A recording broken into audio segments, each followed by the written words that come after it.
अस्सलाम वालेकुम दोस्तों, जावास्क्रिप्ट के कंप्लीट प्रोजेक्ट में खुश आमदीद कहता हूँ। तो आज का जो हमारा टॉपिक है वो है simple calculator using HTML and JavaScript. Very very easy method, इतना आसान मेथड आपको बताऊंगा कि आप सोच भी नहीं सकते। ठीक है, आप कहेंगे ये तो कोई मुश्किल काम ही नहीं है। तो चले बिना टाइम को ज़ाया किए काम को शुरू करते हैं।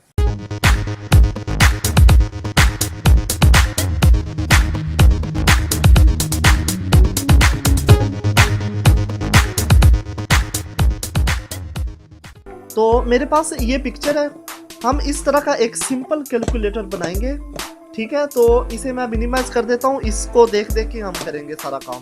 ठीक है, तो मैं ऐसे करता हूँ कि पहले जो है एक फाइल क्रिएट कर लेता हूँ HTML की।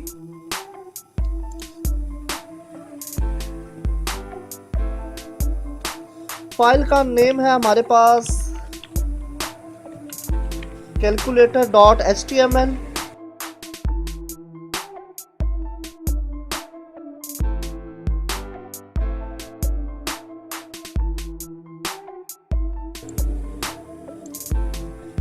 तो इधर HTML का बेसिक स्ट्रक्चर पहले मैं बना लेता हूँ।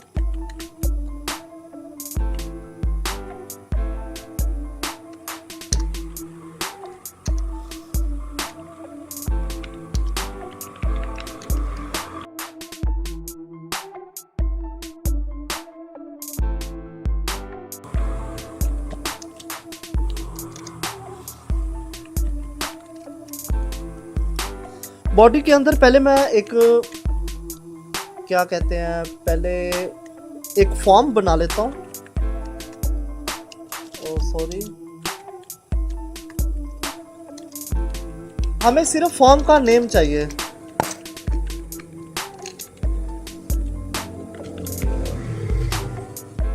तो फॉर्म का नेम जो है वो मैं रख लेता हूँ कॉल फॉर्म। ठीक है, तो इसके अंदर मैं एक टेबल क्रिएट कर लेता हूँ।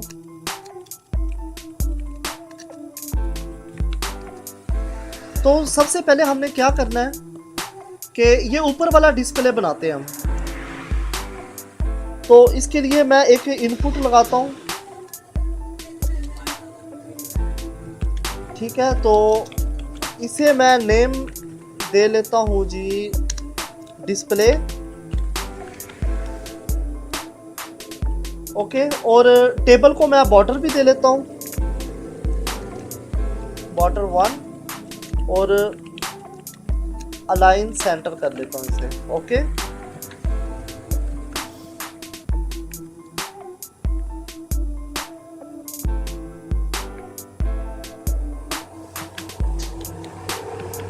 तो उसके बाद इसकी बारी है। इधर हम एक और TR लगा के उसके अंदर 4 TD बनाएंगे जिसमें 4 बटन लगेंगे। ठीक है, तो उसके लिए मैं क्या करता हूँ कि इस TR के बाद एक और TR लगाता हूँ, फिर TD लगाता हूँ। ठीक है, तो इसके अंदर मैं एक इनपुट लगा लेता हूँ,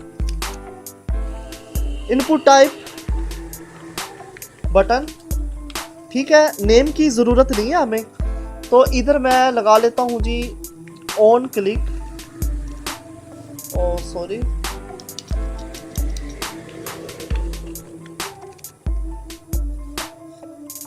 ऑन क्लिक मैं इधर लिखता हूँ जी फॉर्म का नेम, जो हमारे पास ये फॉर्म का नेम है। ठीक है, तो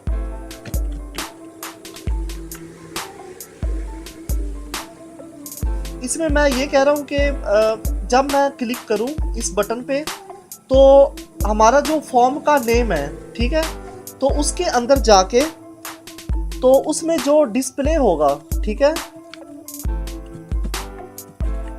डिस्प्ले जो हमने स्क्रीन बनाई है इनपुट में ये वाली, तो उसकी वैल्यू, ठीक है, तो उसकी वैल्यू में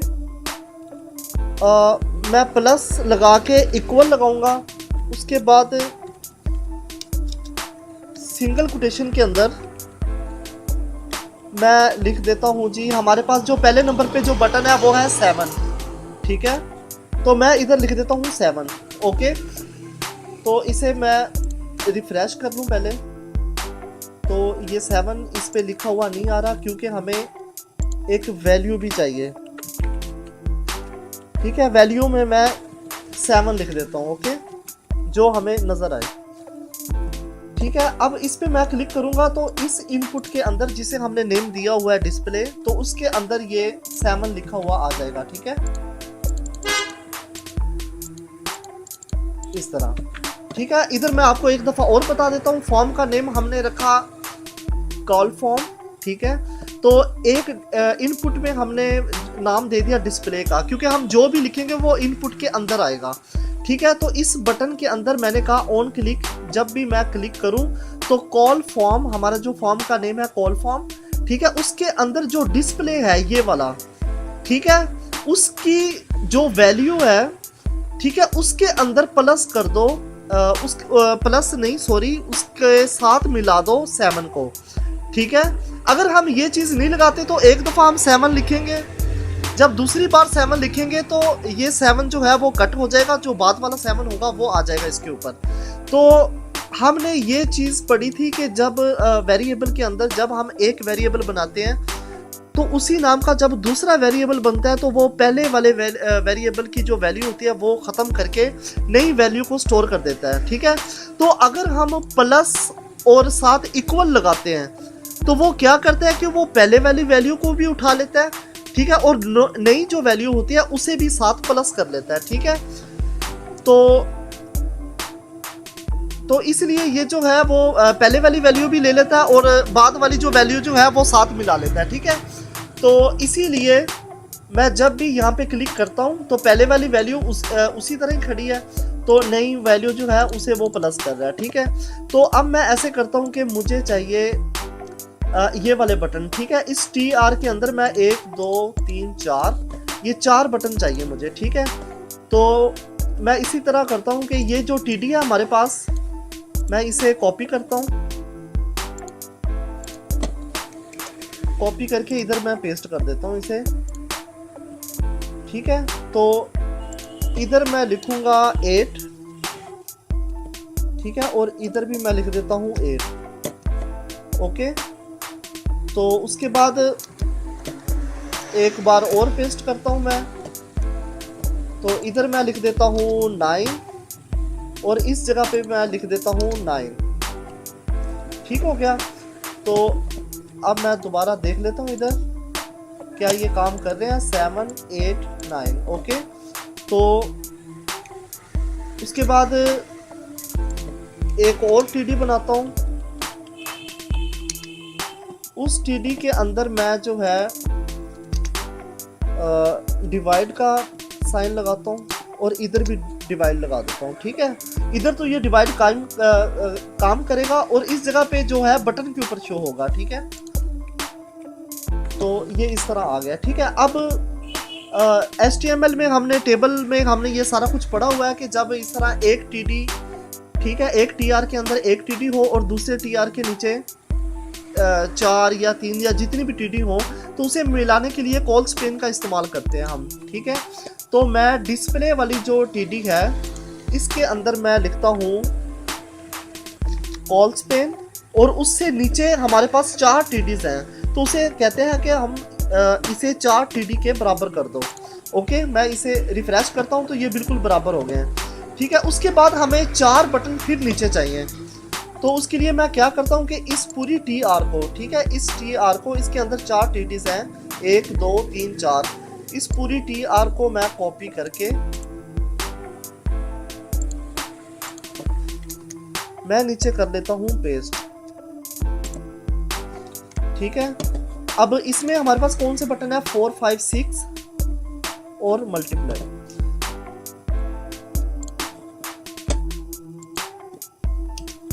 4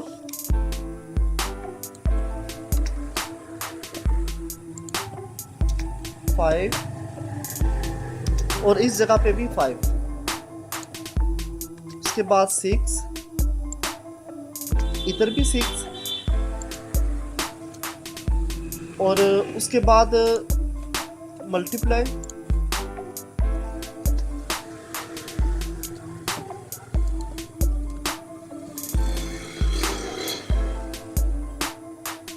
सॉरी ये क्या हो गया इधर, कुछ गलत हो गया मेरे ख्याल में।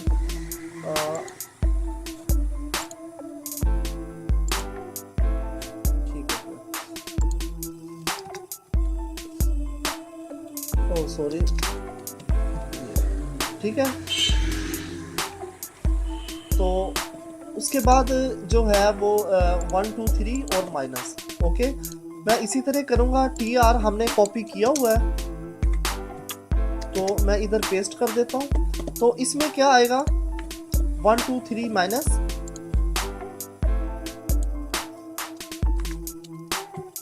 1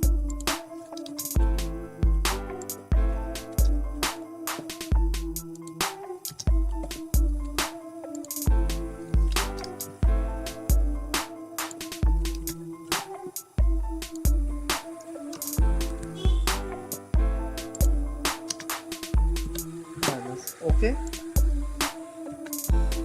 तो ये चीज़ आ गया। उसके बाद ये वाला सी से स्क्रीन जो होगी वो क्लियर होगी, 0 इक्वल और प्लस, ठीक है। तो उसी टी आर को मैं दोबारा जो है वो पेस्ट कर लेता हूँ।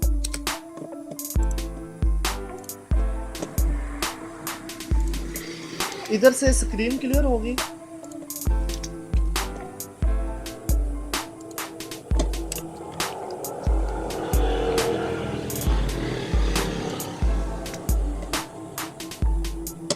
तो उसके बाद इक्वल,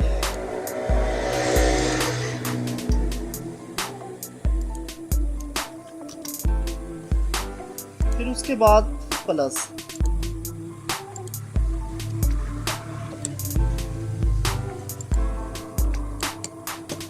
ठीक है। अब मैं इसे रिफ्रेश करता हूँ तो ये बटन हमारे पास हो गया मुकम्मल, ओके। तो अब इन बटनों का जो लेआउट है वो सेट करने के लिए मैं क्या करता हूँ कि CSS की मदद से ये हेड का जो क्लोजिंग टैग है उससे पहले मैं स्टाइल का टैग लगाता हूँ, ठीक है। तो उसके बाद मैं इनपुट को सिलेक्टर लेता हूँ, ठीक है। तो हमारे पास ये सारे जो इनपुट है, यानी कि ये स्क्रीन जो है, डिस्प्ले, ये भी इनपुट है और जितने भी बटन है ये सारे इनपुट हैं। तो मैं कहता हूँ कि ये सारे इनपुट अपने टीडीज के अंदर ये 100% जो है उनकी विड्थ जो है वो 100% हो जाए, ठीक है, टीडी के हिसाब से। तो मैं इधर लिखता हूँ विड्थ, ठीक है, 100%। तो अब मैं इसे रिफ्रेश करके देखता हूँ, देखें सिर्फ एक ही कोड से ये तमाम इनपुट जो हैं वो सेट हो गए हैं, ठीक है। अब ये बटन सही काम कर रहे हैं। तो सबसे पहले तो मैं ऐसे करूँगा कि ये जो है बटन पहले चेक करते हैं, ये बिल्कुल ठीक है।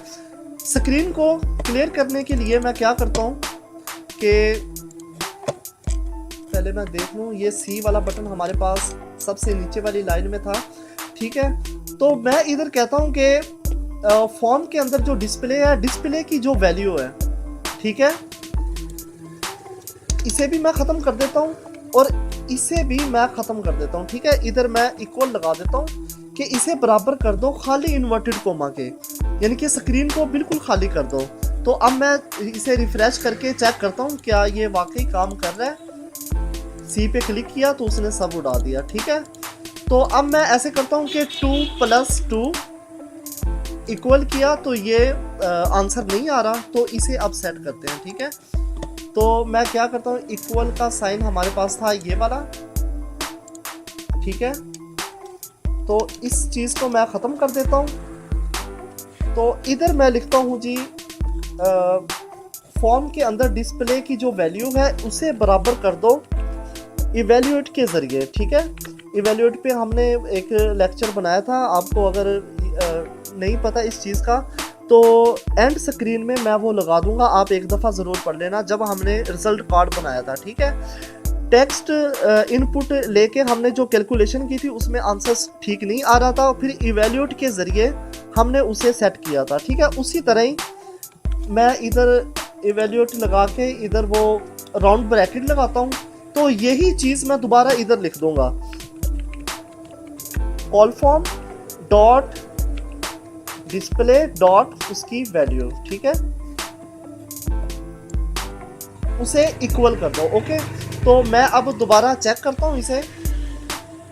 1 2 प्लस 1 2 आंसर आना चाहिए हमारे पास 24, इक्वल किया तो 24, ये आंसर, ये कैलकुलेटर हमारा बिल्कुल ठीक काम कर रहा है,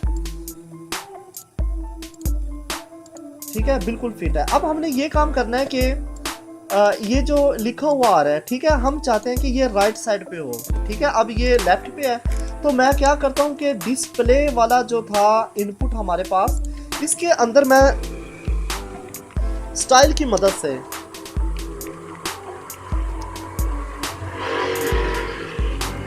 इसे राइट कर दिया। अब मैं इसे चेक करता हूँ तो ये राइट साइड पे आ रहा है, ठीक है, तो ये काम भी ठीक कर रहा है, प्लस। ओके, तो अब मैं क्या करता हूँ कि इसे ज़रा मैं इसका जो बॉर्डर था, बॉर्डर को मैं कर देता हूँ ख़त्म, क्योंकि HTML में हम जब बॉर्डर को देते हैं तो वो चारों तरफ से आ जाता है। मैं चाहता हूँ कि सिर्फ जो बॉर्डर हो वो साइडों पे ही आए, दरमियान में, सेंटर में नहीं आना चाहिए। तो मैं स्टाइल की मदद से, सॉरी, इधर मैं लगाता हूँ बॉर्डर, ठीक है, 1 पिक्सल सॉलिड ब्लैक, ठीक हो गया। तो उसके बाद जो है इसे मैं कलर दे लेता हूँ। ये जो हमारे जितने भी इनपुट है मैं इधर पिक्चर में दिखा देता हूँ, ये बिल्कुल वैसे का वैसा बन रहा है। और मैं आपको एक बात और बता दूँ, मेरे थंबनेल में जो भी चीज़ थंबनेल में होगी वही चीज़ वीडियोस के अंदर होगी, ठीक है, तो मैं इस तरह वो धोखा नहीं दूंगा। अगर मैंने सिंपल कैलकुलेटर बनाया तो मैं थंबनेल में भी सिंपल कैलकुलेटर ही जो है लगाऊंगा, ठीक है। मैं ऐसे नहीं कहूँगा कि गूगल से जो है वो कोई यानी कि बहुत ही अच्छा जो हाई लेवल का कैलकुलेटर जो है वो उसकी पिक्चर लगा दूं, अंदर जो है वो मैं सिंपल कैलकुलेटर बना के दिखा रहा हूँ। तो इस तरह मैं नहीं करूँगा, क्योंकि ये तो फिर धोखे में आ जाती है चीज़, ठीक है। तो मैंने इसे ब्लैक दे दिया इसे, तो ये ठीक हो गया। उसके बाद मैं इसे कलर देता हूँ, जितने भी इनपुट हैं, ठीक है, इनपुट का टैग इधर लगा हुआ है, तो मैं इसे कहता हूँ जी बैकग्राउंड जो कलर है इसे मैं कर देता हूँ लाइट स्काई ब्लू। ये बहुत प्यारा कलर है। मैं इसे रिफ्रेश करता हूँ तो ये चीज़ आ गई, देख रहे हैं आप, बिल्कुल सेम वही चीज़ बन रही है। तो इससे ऊपर मैं लगा देता हूँ एक H4 का टैग फॉर्म से पहले, ठीक है, H1, इसे मैं अलाइन कर देता हूँ सेंटर।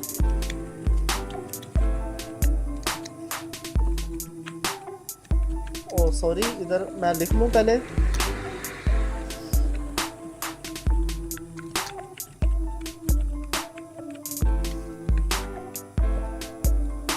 ठीक हो गया। सॉरी, मैंने H4 लगाना था इस पे, ठीक होगा। उसके बाद मैंने क्या नीचे ये लिखा है H4 का एक और टैग सबसे एंड में मैं लगा देता हूँ फॉर्म के बाद H4। इधर मैं लिख देता हूँ जी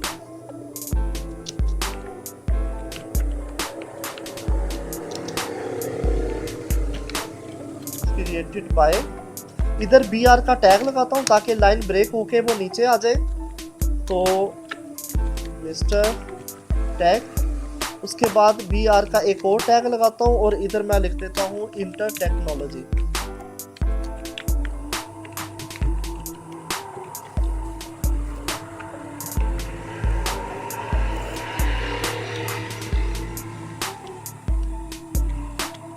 तो इसे मैं कर देता हूँ अलाइन सेंटर।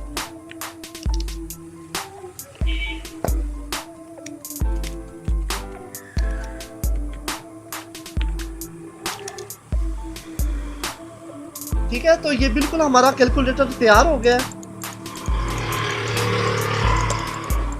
ठीक है। तो जैसे मैंने थंबनेल में बताया आपको, बिल्कुल सेम वही चीज़ मैंने आपको बना के दिखाई है, ठीक है। सिर्फ फ़र्क ये है कि इस जगह पे ये बोल्ड है सब कुछ। तो मैं इस तरह करूँगा कि हमारा इनपुट का जो टैग है इसके अंदर जो फाउंट वेट है